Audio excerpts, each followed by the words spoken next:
project pretty well. Do I, for any AV reasons, I don't even think I need this. You guys can hear me, right? I do need to turn it on. Okay, all right. I will do that. Well, good morning, everyone. This is so early for me on a Saturday morning. I'm so inspired by you all and love the social entrepreneurship movement so much that I'm here with you today, and am really impressed that on a rainy Saturday morning you all have convened here, and I think that's an indication of the power of this movement and the excitement and energy that arises from college campuses like this one. I should have written some really well thought out remarks last night, but I was sleepy and then I overslept this morning. But I hope you'll forgive me for that. But I actually do think one of the reasons that I come to do these kind of things, because I don't like to talk at people, I actually like to talk with people. So I think maybe I'll talk just for a few minutes and then maybe we can open it up to have a conversation. And I'd love to hear what you all are thinking, seeing, doing as sort of one of the key demographics of the social entrepreneurship movement. And then I, as sort of a long-time observer and participant in the movement, I think we can probably have an interesting conversation in the short time we have together. So I think maybe what I'll do is to start by giving maybe a quick historical overview of the field/movement, and it will be quick because social entrepreneurship as a field is really only about 30 years old, and sort of interesting for someone like me to sort of see this thing evolve in real time and to sort of kind of watch when it tipped from a field of endeavor, a collection of various activities, into a true social movement that continues to spread globally. So I think maybe as you all continue to pursue activities in this area, maybe some historical context will be of interest to you. So social entrepreneurship, as I said, can be traced back to, about 30 some years ago. In 1980, most people sort of peg that year as sort of the true start of the field, when two individuals started two different organizations that are considered kind of the two streams of the field, sort of the social innovation field and then the social enterprise field. How many people have heard of Ashoka? And we've all heard of Ashoka, right? So Bill Drayton, who founded Ashoka in 1980, is considered the father of the social innovation field, where he sort of looked out across the social sector landscape and said, there are people working around the world trying to tackle social issues who just look different than other social sector actors. They look different than most nonprofit players, and he deemed them innovators for the public, or social entrepreneurs. These were folks who were creating new value, who were coming into a system and radically changing the way we thought about the field or the way that the system was acting against a particular problem. So that was sort of about the individual, the entrepreneurial spirit applied to solving, taking on social problems. So that was Bill Drayton's contribution to the field. There's also someone named Ed Skloot, who in 1980 founded a nonprofit called New Ventures. New Ventures was a nonprofit organization that sort of looked at the work that we all do in the nonprofit field and sort of realized that the whole notion of financial sustainability, like how do we get the financial resources to do what we have to do, that it was very difficult for a sector that really didn't have ongoing regular revenue streams. So his idea was, how could we figure out ways to generate revenues, earn incomes, sustainable types of financial inputs to allow good people to do work in the nonprofit sector. So folks sort of, came along in the 80s and the early 90s, including Echoing Green. Echoing Green was probably the third or fourth earliest founded social entrepreneurship organization. And I'd like to say it's kind of cool that a lot of Echoing Green sort of grew up right here in Harvard Square at the Charles Hotel. So the founders of Echoing Green were members of a private equity firm called General Atlantic, some of whom knew Bill Drayton from their days consulting at McKinsey and saw some of the cool stuff he was doing with social entrepreneurs in Brazil and in Asia and said, there's something interesting about this. And basically really believed in his notion that by investing in human capital, investing in human talent, backing a winner, backing a leader, you could actually get an extraordinary return on a small investment, if you backed the right human capital. And hence they came up with this idea of Echoing Green. And I've always loved Echoing Green because I thought it's such a beautifully optimistic and idealistic and radical notion that by investing in young people like you, when most people really sort of dismiss you all because of your lack of experience, your youth, your naivete, here was this organization that said, you know, that's actually the wrong way to think about it. When you look across the expanse of history, all great social movements are fueled by you all. You've got this excess of passion. You're not as tired as older people like me who are dealing like with mortgages and the gray hairs and trying to figure out, you know, what are you going to do with the rest of your life? You guys are really out there with the time, the passion, the belief that you can make things better. So sort of this excess capacity of hope and passion applied to taking on social problems is a really powerful ideal that has been behind all great social movements. You know, it was really interesting, brief aside, I was in New York on Thursday night and saw the new play called The Mountaintop, which if any of you get a chance to see, it's pretty extraordinary, written by an African-American playwright that looks at the last night of Dr. King's life in the Lorraine Motel. And I won't sort of give it away, but sort of this notion that this movement that is built on the shoulders of individuals, a lot of young people, young people going up against the status quo, and how that can lead to phenomenal change throughout the society. And that's where we are today in the social entrepreneurship movement. So that's sort of the social innovation side, the social enterprise side, and Echoing Green's contribution. And before I sort of talk about some of the trends that I'm seeing in the field today, how many people know a good amount about Echoing Green?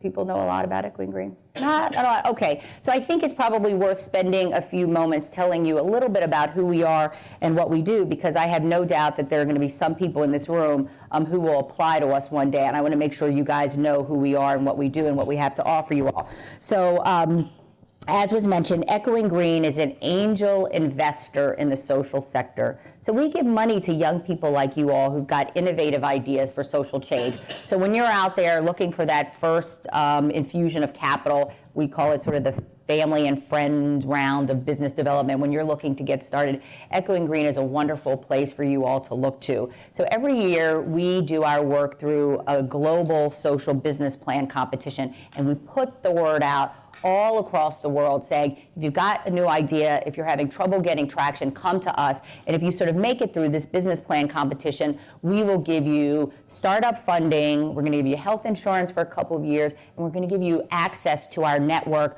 of social entrepreneurs and supporters to help you launch your social enterprise and hopefully go farther faster. That's a very VC, venture capital model of saying, you know, it's not enough just to give you guys money to start these social enterprises, that it takes so much more to help these enterprises get off the ground. And I think when you poll Echoing Green Fellows, it was certainly the case for me. And I know, Lori, you'll talk later, and I'll tell you a little bit more about an extraordinary social entrepreneur sitting here, Lori Parise, will say that it really is access to this community and sort of having the support and counsel and advice of like-minded change agents that at the end of the day is the most valuable asset that Echoing Green and groups like Echoing Green have to offer, because this is incredibly lonely work. And social entrepreneurs every day are bumping up against the status quo and are told their idea won't work, that it's crazy, that the way things are being done is always the way things are done, so why are you trying something new? And it's a very tough and lonely road. So sort of having the support and counsel of others who are along that social change journey with you, incredibly important. So that's what Echoing Green will do. I will tell you that it's very tough to get an Echoing Green fellowship. Last year, for example, we got 2,854 applications from 121 countries around the world. I think that's an amazing indicator that there are people all around the world, young people like you, in countries close and far, who are trying to take on the greatest challenges in their communities. But at the end of the day, we only fund about 15 or 20 of the proposals that we get each year. So it's brutally competitive. But that being said, you know, a lot of the folks who come through the Echoing Green application process will go on and do their work anyway, just unfortunately without the support of Echoing Green. But, you know, Echoing Green has had a phenomenal ability to seek out, identify, and support some of the best social entrepreneurs working across the world today. And I'll just give you a couple of examples. So in the late 80s, early 90s, Echoing Green was an early founder of, I presume you all know Teach for America. So when Wendy Kopp had finished her senior thesis at Princeton and had this idea, this audacious idea of getting hundreds and hundreds of young people like you to go into classrooms around the country to take on the academic achievement gap. She was told by her senior thesis advisor that it was an interesting exercise. It seemed a little too out there, that it probably wouldn't work. And as you well know, it is probably the most well-known, most successful social enterprise working on education reform in the country today, at a $200 million per year annual budget, having worked with 15,000 young people across the country since the late 80s, trying to take on educational inequity in this country and the problem that Wendy says that she calls a destiny by zip code. People have heard of City Year. The two guys who started City Year, Alan Casey, Michael Brown, Judy Marciano knows them well when they were at Harvard Law School, thinking about how do you keep your democracy vibrant and engaged, and how do you get young people like you to give back to the community in a year or two of public service. For those of you who are interested in international issues, Echoing Green has done a pretty good job of working with burgeoning human rights leaders, people like Katie Redford and Tyler Giannini. Is Tyler still a professor at the law school, Judy? So Earth Rights International was the first human rights organization to successfully sue a global multinational corporation for gross human rights abuses. It was sort of a famous, infamous case called Unocal versus Doe, where this natural gas pipeline that was being built across the Burma-Thai border was wreaking havoc not only on the environmental landscape of the two countries, but the military junta at the time, as well as the company, was conscripting villagers to build the pipeline. They were raping and killing children as they were sort of moving through the jungles of Burma to put the pipeline together, and using a very arcane, I think it was like 18th century anti-piracy law. They were able to apply this law in a 20th century context to take on this human rights abuser and really change the human rights field forever, creating a new form of human rights called Earth Rights, which they pioneered. Again, and I mentioned Lori Parise right here. I'm sorry to put you on the spot, Lori, but Lori is a 2006 Echoing Green Fellow who had been working on environmental issues for a number of years, went back to law school, and came to Echoing Green in 2006 and founded a legal advocacy organization called Youth Represent. You all will hear more about that this afternoon, but essentially was the first organization of its kind in New York City to provide holistic defense and advocacy services for young people involved in the criminal justice system in New York City. By the age of 16, young people were considered adults in the system and were really being abused by a system that was not listening to their needs and working on their reentry issues as young people who had a lawful lot to contribute to society. And Lori has really blazed a path on providing services and advocacy for this population, so an extraordinary social entrepreneur. So those are just a couple of examples of the Echoing Green community. I think I'm going to just give you sort of a couple of points on what we're seeing from our perspective at Echoing Green about where we think the field is going and how you guys are leading that movement. And then let's open it up for some conversation, because I'd like to hear, what you all hope to get out of the day. Are there like burning questions or thoughts you have that I could maybe be helpful with? So the first thing that I will say is that movements are fueled by a variety of factors. And it turns out there are a lot of historians who look at age distribution as a powerful impetus of driving social movements. So it just turns out there are a ton of you millennials. There are just a whole boatload of you guys. There are like 75, 80 million of you all here in this country. And the way that you've grown up, your relationship to technology, you all, and I love you guys. I wish I was more like you when I was your age. My generation was very different. Sort of your approach to the world, your view of the world as possible change makers is incredibly refreshing, and your belief that you can go out into the world and take on problems in a new way, I think is really unique to your generation versus other generations. And I think you are global and sophisticated in a way that older generations were not. and your relationship with your parents, with institutions, while strong and not sort of adversarial per se, I think you do have a healthy skepticism about how public institutions have let you down.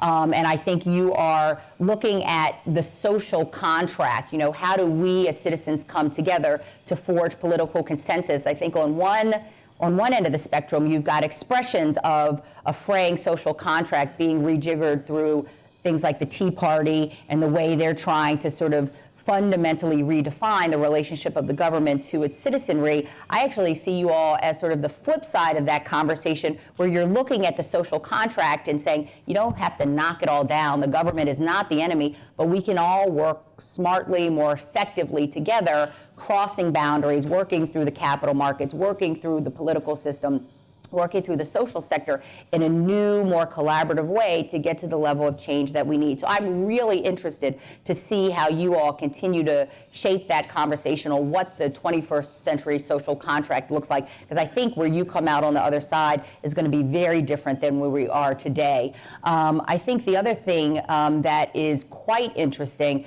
and I alluded to it briefly, is this whole notion of the capital markets. I mean, you know, there was a lot of political theorizing and argumentation about the virtues of capital, the dangers of capital. I just think capitalism, the argument has been decided. The capital markets have won. So we are now here at a time where the conversation is not capital markets good, capital markets bad. It's really a new conversation about what is the purpose of capital in our society.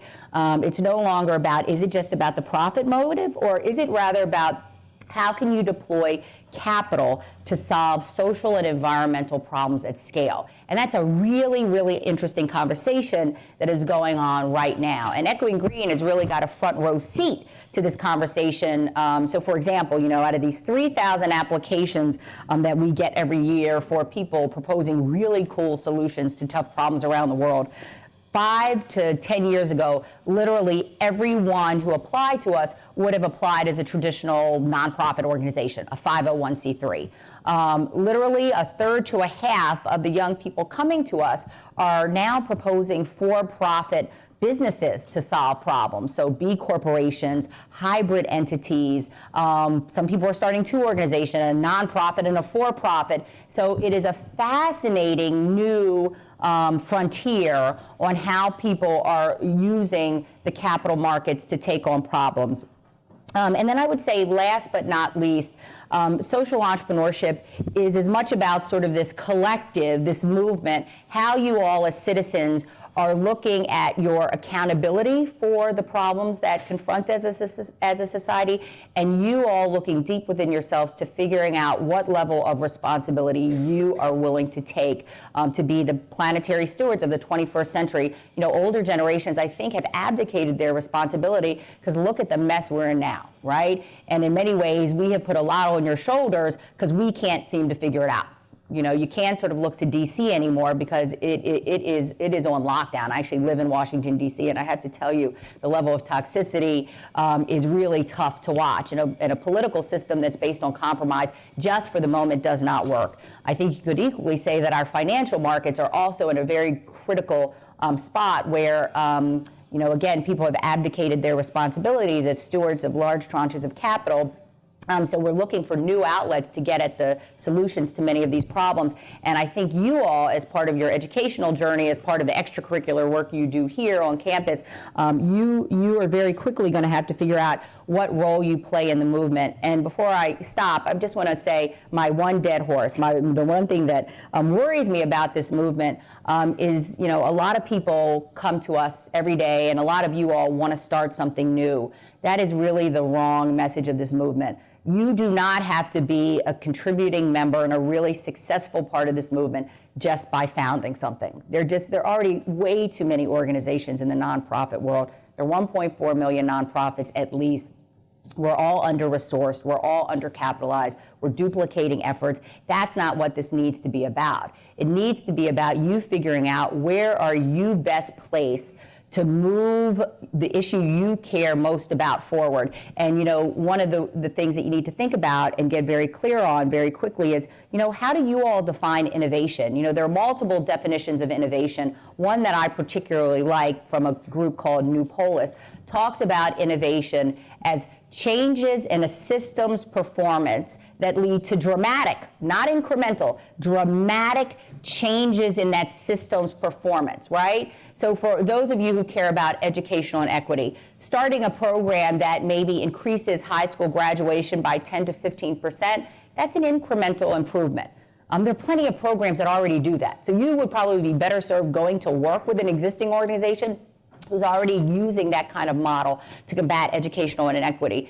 You only should start to think about starting something new, signing on to a socially innovative effort when you start to see models for social change that dramatically, and I mean dramatically, move the needle on the issue that you care about. So a program that reduces high school dropouts by 30 to 50%, that's moving the needle. So again, it's one of the things, and this is all part of movement building, as movements become popularized, as they enter the sort of the lay public's consciousness, you start to dilute some of the concepts that field builders like Echoing Green work on, and that's fine, because you need more people to know about and care about this work, but never forget the kernel of this is not mitigating social problems, it's about solving social problems. So figuring out the way to deploy capital to its best and highest use, deploying your human talents, what you do better than anybody else, to drive your issue towards solution. At the end of the day, that's what this conversation has to be about. So I hope throughout the course of the day, throughout the rest of your tenure here and beyond, you're always keeping in mind that social innovation is about a great leap forward, not a couple of steps forward. So let me just stop there. And questions, comments, what didn't ring true, what did ring true, what do you want to hear more about? Yeah, oh, Gordon, hey. Hi, Cheryl. First of all, thanks so much for doing all that you do. Sure. And I don't see any gray hairs in the so. Because I go to my hairdresser and she dyes them all out. Trick of the trade. The second thing, I absolutely 100% agree with you, and I compliment the Harvard undergraduates who've done such an amazing job in organizing the conference and doing what they do, and Kara and Ryan and Smith and Willa and Paolo and team, you guys are incredible. Here's my comment and a question. So the comment is, the story that you tell about social innovation and social entrepreneurship, I want to add one piece to it. Please. And you have the two figures that you identify in the early 80s there, Bill Drayton and Ed Spruce. And I want to add this strain that really relates to the international piece, and I want to add Muhammad Yunus to that story. And what he did with the creation, the pioneering of microfinance and the creation of the Grameen Bank, and really what's become a global development stream and a social innovation piece that I think that a lot of the students that I've experienced in my teaching at the various universities, really they relate to that. So I'd say that there is this important international piece that we know is so critical in what's going on, that is, as the world is hurtling forward since the 1980s, when I was actually an undergraduate here at Harvard. I mean, the world has changed so dramatically from that time, and you all are living in it and trying to understand, well, how do we put forward these solutions? So here's my question to you: in all the wonderful, amazing, innovative things that you're seeing, what are the social innovation and social entrepreneurship solutions that you are seeing for peace, social, and I'm specifically interested in the story of the Middle East? Sure. So a couple of things. So I agree with you about sort of the international face of this. And interestingly enough, from Echoing Green's perspective, the most interesting ideas that we're now seeing are coming from abroad. And as we sort of seek to build our portfolio of social entrepreneurs each year, it's getting a little harder to sort of find domestically based programs to fund, because the energy and the excitement coming from around the world is really extraordinary. I would say, along with sort of the microcredit revolution, we are now seeing increasingly, which I know you all are studying, sort of base of the pyramid opportunities. So sort of the strain of social entrepreneurship that looks at developing countries as market opportunities and using products that customers want on the ground in developing countries to help poverty alleviation efforts. One of my favorite examples is a 2009 Echoing Green fellow, David Del Sur, who was an engineer and who started a for-profit company called Frog Tech. And basically, he has built a technology interface that delivers cutting-edge accounting tools to the cell phones of shopkeepers around the developing world. There are 40 million people in developing countries who run very small shops. Currently, none of them have computers, but they all have cell phones. But they have no way to track, price points, the inventory in their stores. And through this very interesting technology that just, by the way, about 2 weeks ago was named by Vodafone Europe's best mobile startup, which we're so excited about, he's got the opportunity to help these micro entrepreneurs in the developing world be better businessmen and increase their revenues. So that's an example, I think, sort of 2.0 of what Muhammad Yunus, what Vikram Akula, and others have done in developing countries. But I think the Middle East is a very interesting example. The whole notion of the Arab Spring has come and hit home in two very particular ways. So we funded a young woman who, I only give you her first name because if you actually go to our website, we don't put her picture up there because there are safety concerns. An incredible young Bahraini woman named Ezra who has started a website called Mideast Youth that is now, as best we can tell, sort of the biggest or one of the biggest technology platforms where young people from across the Middle East come together to talk about human rights issues, issues of persecution among LGBT young people, around religious minorities. And as you well know, Bahrain is in the midst of really tough political times with very severe crackdowns by the ruling monarchy. And Ezra's website, Mideast Youth, is one of the only platforms that is allowing real-time news to get out of Bahrain to the rest of the world. And when you talk to her, you find a couple of interesting things. She has built her movement by a series of underground programmers who move between Bahrain and Jordan, Syria, and others. And when the government comes down and shuts them down, they pop up in another country. So this interesting collection of young people who are leveraging technology and social media in an amazing way, I think is really a model for the 21st century. And it's also incredibly interesting to see how global and connected you are. There's actually a really pretty powerful underground movement of Kurdish musicians who do Kurdish rap, who sort of picked up on strains of hip hop that came out of the US, in Africa, and has now spread to the Middle East, that is using the music of protest to help drive the rights of young people forward in these countries. That's the first thing. The second thing that we're seeing, we funded a young woman, Anna Elliott, who started a company called Bamyan Media.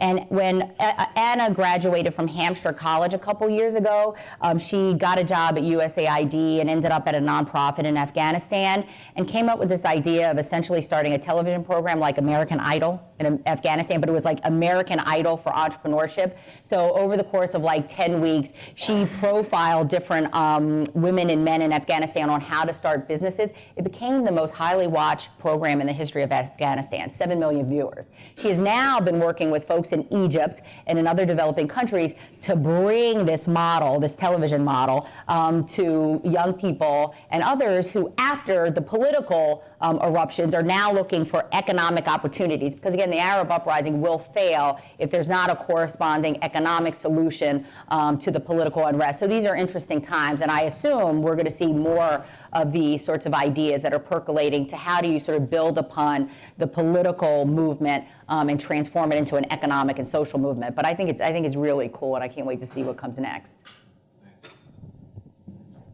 Hi. Hi. It was a very interesting introduction. You talked about echoing green and you keep mentioning the word movement. I'm just seeing, but then you mentioned things like the speed of exchange and targeted. You know, the model of social change tells you there's different approaches where you can build your social entrepreneurial venture. And I'm wondering, what is your mobilizing strategy? I mean, you bringing up markets and exchanges, mobilizing strategy, bringing up movements and grassroots, policy, lobbying, and so forth. Where do you fit, and what do you support, and where do you focus? Great question. Thank you for that. So, I have a very I'm not an anthropologist, sociologist. I've got a very sort of simplistic construction of what a movement is. And from my perspective, a social movement is nothing more than collective action plus mobilization of resources. And when you have both of those forces colliding at sufficient level, you can credibly argue that you're now in social movement building territory. And I think when you look across the range of activity in social entrepreneurship, from the dollars beginning to flow into the field, the number of young people like you who are interested, sort of the donor community and traditional philanthropy that's starting to think about the way they invest philanthropically different. And once you start to get the attention of policymakers, you can start to check the boxes of having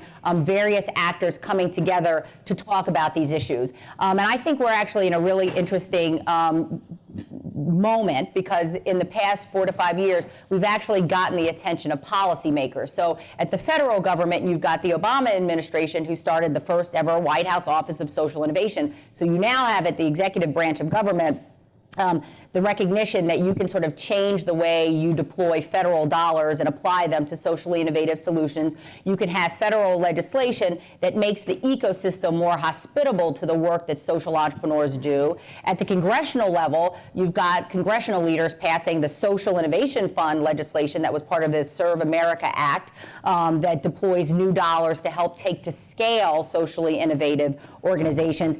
Echoing Green chooses to weigh in as one of the many organizations that's helping to propel this movement in a couple of ways. One is that we think our brand equity is particularly resonant with young people like you. So we're trying to provide more and more content, more and more opportunities, more and more information to folks like you who are interested in the movement. Because to be engaged, you got to know what the movement is, you got to figure out how you can plug in. You've got to figure out, what's available to you. So we're working hard to build out tools, information, partnering with other organizations to help bring more of this information into the public realm. Secondarily, we're trying to play a larger role as key influencers. So we're doing more and more work with people at the federal level and the state level as they're thinking of policy prescriptions to make an ecosystem that's more hospitable for those who are doing this work. So we're engaged, with the White House, we're engaged with governors who are interested in this work, engaged with those who are trying to change legislation to make B corporations a legitimate corporate form. And then I think we're also trying to help develop the field, and Gordon will know this well, having taught social entrepreneurship for so many years. This is such a new field. There's not a lot of academically rigorous information out there for scholars who study social entrepreneurship. Most of the literature, which many of you have read, is based on case studies, qualitative studies and overviews about social entrepreneurs who are doing work. There are not a lot of databases out there on, what are the key tools of the trade that social entrepreneurs are using. Where are some of the key innovations coming from? There's actually now a move afoot led by the woman who now runs the Scholl Center for Social Entrepreneurship to try to bring a bunch of us together in the field to start to build out the kind of research methodologies and the kind of databases that will be required as more and more scholars start to study the field and start to provide us with the kind of reflective white papers and research studies that will either question what we're doing, make us retool and think differently about it. So there are a lot of different efforts going on in a lot of different realms that our hypothesis is that collectively we will continue to strengthen the movement in years to come. Yes. I applaud your recommendation not to start new networks, but I do want to say there's an alternative where you can create social innovation with an existing network. Love that. I'll use the example of Marty Oakes. Yay! Fellow, a recent Harvard grad. She worked with an existing autism group and saw a need for housing. With your help, created rural housing, and now she's up to $250 million of housing for persons with autism spectrum disorders. Yes, there's a lot of existing successful nonprofits, but there is opportunities to create social innovation without having to totally reinvent the wheel. Love that point. And we talk about intrapreneurs versus entrepreneurs. intrapreneurs are as powerful social change agents as entrepreneurs, but it's a different skill set. There's some people who sort of can't work within existing organizations for a whole host of reasons, but there are people who are quite good at it. And thank you for mentioning Marty. Echoing Green just released its second book called Work on Purpose, where we profile the story of 5 of our Echoing Green fellows, and Marty is one of the stories featured here. So check out our website if you're interested. But it's a very powerful example of how you can make change within, because existing institutions are the keeper of a whole bunch of resources, and turning a ship that already collects a lot of assets and currency is another powerful way to drive change. So, a valid point. Yes, sorry. I have a question for, a lot of entrepreneurs are finding themselves at a crossroads when they're starting something. Do I start this as a nonprofit? Do I start this as a for-profit? And then there's also talk, I'm based in Canada, I know there's talk at the regulatory level of creating a third way, lobbying to see, is there something where we can have a nonprofit with a for-profit arm? What are your thoughts on, in terms of your recommendations, if someone sort of asks you the question, but also your broader, how do you see the trends worldwide in this kind of discussions happening at the government level? Yeah, it is a fascinating new space, and increasingly our fellows are struggling with that. Every year, our fellows will say, right, should I be a for-profit, should I be a nonprofit? And literally that conversation, that ping-ponging effect leads to paralysis, and they just don't know what to do because the law has not caught up with the way that you all are innovating, right? So the first thing is there are enough pro bono attorneys out there who are interested in working with burgeoning social entrepreneurs that you very quickly need to get affiliated with them. So, every law firm has a pro bono requirement of its attorney, so very quickly getting to someone who understands that. There's an association called Lex Mundi Foundation that was created of independent law firms from around the world that is exclusively targeted to work with social entrepreneurs like you to help you navigate these issues. So getting in touch quickly and getting affiliated with the law firm is the first thing I will say.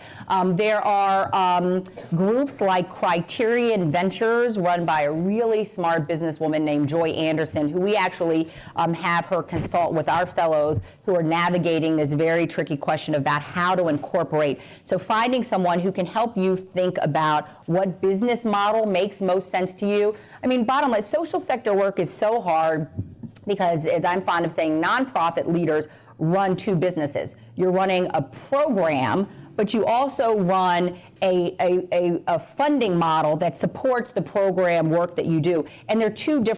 And so increasingly, nonprofit leaders are trying to think more smartly about how do I continue to fund the program work that I'm most passionate about.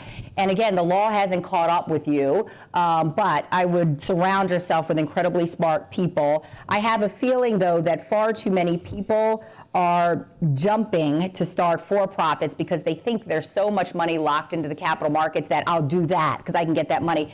That's very hard to do, right? And increasingly, last point I'll make is nonprofits can make a profit. That's you can make a profit. You just have to pour it back into the program-related work that you're doing. So nonprofits earn income all the time, but it just has to be for the charitable pursuit. So again, my hope is that people don't sort of rush to start these for-profits thinking they're going to make a lot of money and it's easy to get capital in the for-profit markets, because that's not the case either. I mentioned David Del Sur, who has raised a couple of $1 million for his company Frog Tech. He's having a devil of a time getting his Series A funding from the traditional capital markets, because I will say traditional capital markets have not figured out how to evaluate the risk of these new social enterprises. So they're about 5 years behind all of these social entrepreneurs. So this is all very tricky business, but finding a good law firm to help you navigate it. But again, I think that it really depends on how you think you can get to impact most quickly. Never let your business model drive your program model. It should always be the other way around.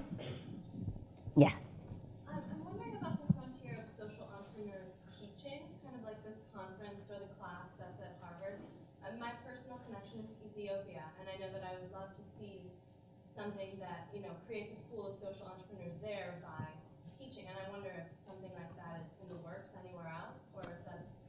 I just want to. Great question. There's an incredible Echoing Green fellow named Eric Glustrom, who is working in Uganda, and he started a program called Educate, which is working with young people, thousands of young people now, to teach them social entrepreneurial skills in hopes of helping them start their own social enterprises. And we actually just got word last week that one of their students won, first prize in a social entrepreneurial contest and got like $20,000 to start his social enterprise. But the genius of Eric's innovation is that he's not only developed this social entrepreneurial curriculum for young people, but he's also gotten the government to adopt it into its teaching curriculum. So that is a scale proposition that is going to lead millions of kids eventually to get this sort of curriculum. So that is an interesting model that is starting to be built up across. I've seen a number of these sorts of programs across Africa. I've seen it in South Africa. I've seen it in Uganda.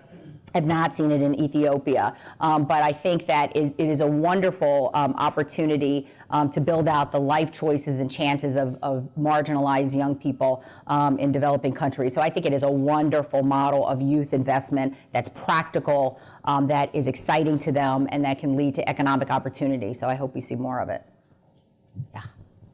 And you talked about the capital markets, and since your job is to provide seed money, I'm wondering if you have any comments about crowdsourcing, using crowd, small dollar amounts, $5 per person perhaps, to be part of this venture stream.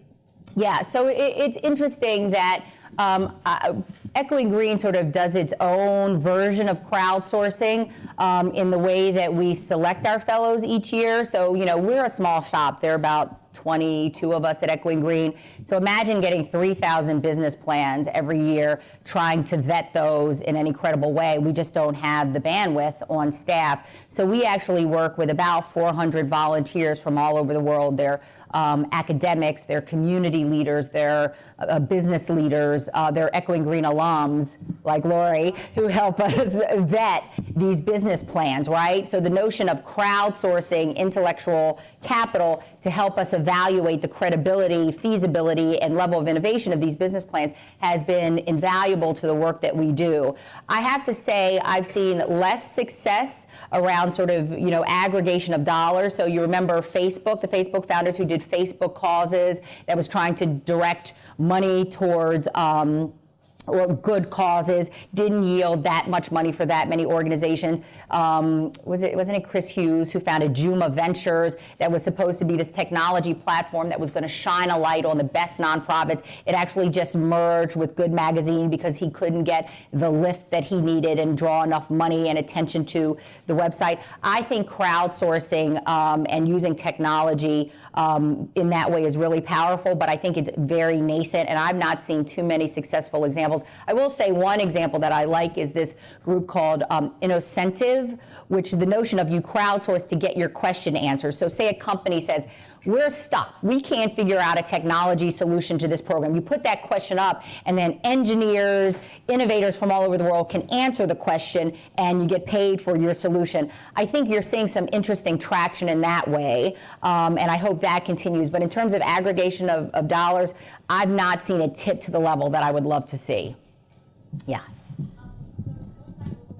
Sorry, just in the interest of time, we have time for one last question. Sure. And I'm happy to stick around. And thank you so much. Sure. So you talked a lot about the nonprofits and being overcrowded. And I was wondering, does Echoing Green consider that when you get applications in? And also, is there some sort of feedback process if you get applications that are they've been done, or do you filter them to get the resources they can connect with people? And also, do you see there being a movement within the nonprofit sector to organize itself to make membership? Great questions. I wish we saw more of this. I wish we saw more mergers. I think that would be wonderful. I think that would be great. But you don't see as much of it as many of us would like. I do think the economic downturn has had a real forcing effect. And for survival purposes, a number of nonprofits have merged, but not as much as we need. So that's the first response. Part of the Echoing Green application process is you not only have to tell us your idea and give us a sense of why it represents a new innovation in your space, why this is truly next generation thinking. If you make it to the second round of the application process, we actually ask you to fill out an innovation matrix. Because I'm fond of saying we're not in the business of funding yet another charter school. There are other groups that will do that, right? So what we're looking to fund is a new innovation, a leap forward in the thinking in that space. And my favorite example is when Echoing Green helped to fund the Seed School in Washington, D.C., which is, if anybody saw Waiting for Superman, one of the schools profiled was the Seed School. And the Seed School is the nation's first urban boarding public school. And it was an innovation because people for years had tried to start urban boarding schools for college prep tracks, right? But no one had ever successfully figured out the financing mechanism. The two guys who started it figured out the policy changes that need to happen through the DC City Council,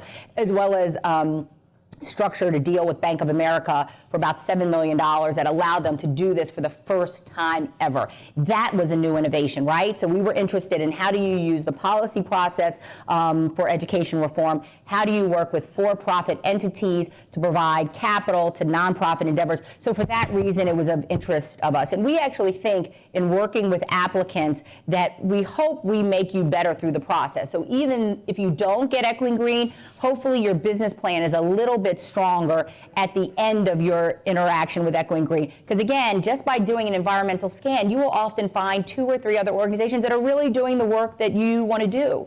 So it would behoove you, until you've talked to all those organizations, until you figured out that there's no way for you to affiliate or collaborate. I think once you sort of jump through those hoops, then it's credible to start to think about starting something new, because it's really hard to do. But again, our application process for the 2012 fellowship will be open in the next couple of weeks. Check out the website for those who are interested in it. And I really thank you for your time and attention. Like I said, I'll hang around if other people have more questions.